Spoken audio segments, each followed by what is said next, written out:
tumefanikiwa kuwa na dini mteule mchungaji Peter Makala, naye ana jambo lolote la kuzungumza kuhusiana na Twezetu Mlimani. Karibu sana baba kwa ajili ya kuzungumza na vijana wako hawa. Bwana Yesu asifiwe. Amen. Awali ya yote nipende kuwapongeza vijana kwa umoja na mshikamano, hasa jimbo hili la Morogoro, ambao wanaonyesha na wameandaa program nzuri kabisa ya kuwaweka vijana pamoja na kuwavuta vijana pamoja kwa ajili ya kubadilishana mawazo na vipawa mbalimbali, na yenye neno kuu au slogan kuu inayosema Twezetu Mlimani.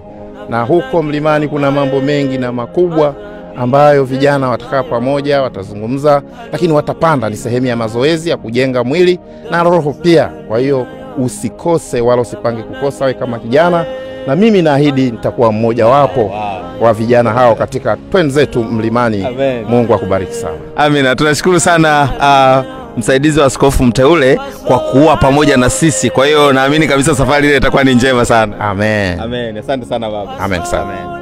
Asante ndugu mtazamaji, kama kawaida tuko na askofu, pia ana neno la kuzungumza kuhusiana na safari ya kupanda mlima katika maadhimisho ya kukumbuka siku ya kumkumbuka baba wa taifa Mwalimu Julius Kambarage Nyerere.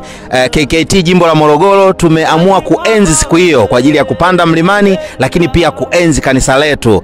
Pale Towelo ni kanisa la kwanza. Kwa hivyo baba askofu ana neno pia la kuzungumza. Karibu sana baba. Asante sana. Amen. Napenda nichukue nafasi hii kumshukuru Mungu hata kwa ajili ya siku hii. Niwapongeze vijana wa Dayosisi ya Morogoro, jimbo la Morogoro, kwa kuamua kuenzi maisha ya baba wa taifa Mwalimu Nyerere, kwa kwenda mahali ilipokuwa misioni ya kwetu katika Dayosisi ya Mashariki na Pwani, ambayo zamani wakati ule kwenda Uzaramo Uluguru. Wa misionari wa kwanza walikwenda Toero mwaka 1887. Kwa hiyo mwaka 1987 tulitimiza miaka 100 ya Injili katika ukanda huu. Ni neno la baraka kuona wa vijana wetu wa kanisa wanaamua kurudisha historia na kuenzi, sio tu kuenzi habari ya baba taifa, lakini kwa kuenzi mahali ambapo misioni ilianza katika dayosisi yetu ya Morogoro na dayosisi ya Uzaramo Uluguru, ambayo sasa ni Mashariki na Pwani.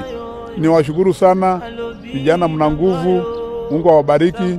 Kipekee nimshukuru sana dini mteule ambaye amesema yuko pamoja na ninyi na atapanda kwenda kule ni kwao, kule ndiko alikobatiziwa. Kwa hiyo anapokwenda kule mtakuwa mmeongozana na mtu sahihi ambaye anajua kule Toero vizuri. Mimi niwatakie heri na baraka za Mungu. Safari yenu irudi imepanda kitu rohoni na ndani ya dayosisi yetu ya Morogoro. Bwana alibariki andalio hili, na mnaokwenda na vijana mnaokwenda, niwashukuru viongozi kwa ubunifu, kubuni namna ya kuenzi mambo na kuleta changamoto na mabadiliko kwa vijana wetu. Mungu awabariki sana. Asanteni. Amen.